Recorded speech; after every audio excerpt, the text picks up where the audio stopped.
嗱，呢段時間咧，好多人去韶關南雄睇銀杏，因為啲銀杏葉開始轉黃啦，好靚。咁啊，有啲人問我：喂，韶關南雄睇銀杏去邊度好？咁我建議大家去平田，因為平田啊唔使錢啊，而且咧平田入邊咧有好多村，每一條村咧都種咗好多銀杏樹，全部都係1000幾百年歷史嘅老樹，而且咧佢還有啲舊屋，啲黃泥舊屋。同啲銀杏樹一齊嚟打卡，非常正，非常有鄉村感。咁下邊咧，我通過視頻分享一下韶關南雄平田鎮入邊有咩美食。喺平田睇完銀杏就過嚟呢間幸福酒樓食飯，又去睇啲出品得唔得先？做佢幸福酒樓啊！側邊好多停車位。睇完銀杏咧就過嚟呢度食飯啦。幸福酒樓啊！個大廳。山滑滑都好靚嘅喎，乾淨企理。都好多嘢食㗎。今次嚟試呢個銀杏煲雞湯。嚟到南雄嘅平田，睇完銀杏一定要食佢啲銀杏果。銀杏果煲雞湯其實就係白果煲雞湯，銀杏煲雞湯同白果差唔多喎。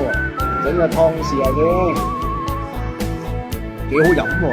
有啲白果味，就好似啲粥咁樣嘅白果粥嘅味，但係啲雞肉唔好新鮮，雞肉就普普通通啦。雞肉呢熟咗啲白果味，唔錯。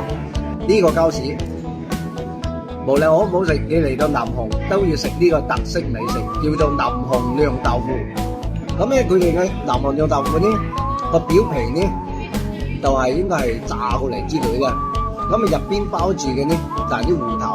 好特別嘅喎，我哋廣東人咧就入邊加包住啲肉啦、啲餡啦，但係佢哋係包芋頭要試下睇下啲口感點先。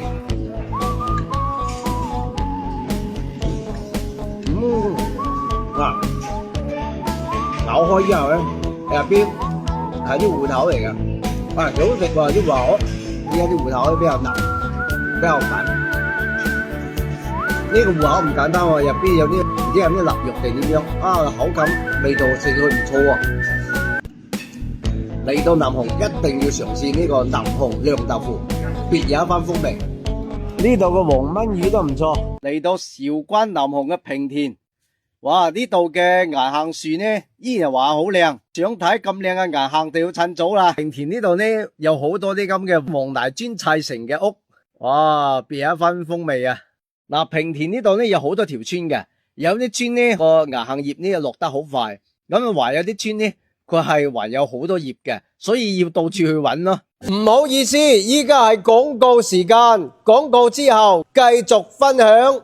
富哥平時介紹咁多好玩好食嘅地方俾大家，如果大家出嚟食飯，記得嚟我間都會山莊啊！我哋都會山莊專食新鮮無花果雞，我足足俾咗成2斤嘅新鮮無花果嚟煲湯，啖湯又潤又清甜。依家仲有老新鴿食，無花果浸老新鴿，還有清湯羊食啊！食羊排肉，我今年呢用燉羊嚟做清湯羊，啲羊肉又唔酥又唔韌，而且仲有奶香味啊！不妨嚟我間都會山莊嘗試下啦，我喺都會山莊等你哋啊！秋叶被吹落满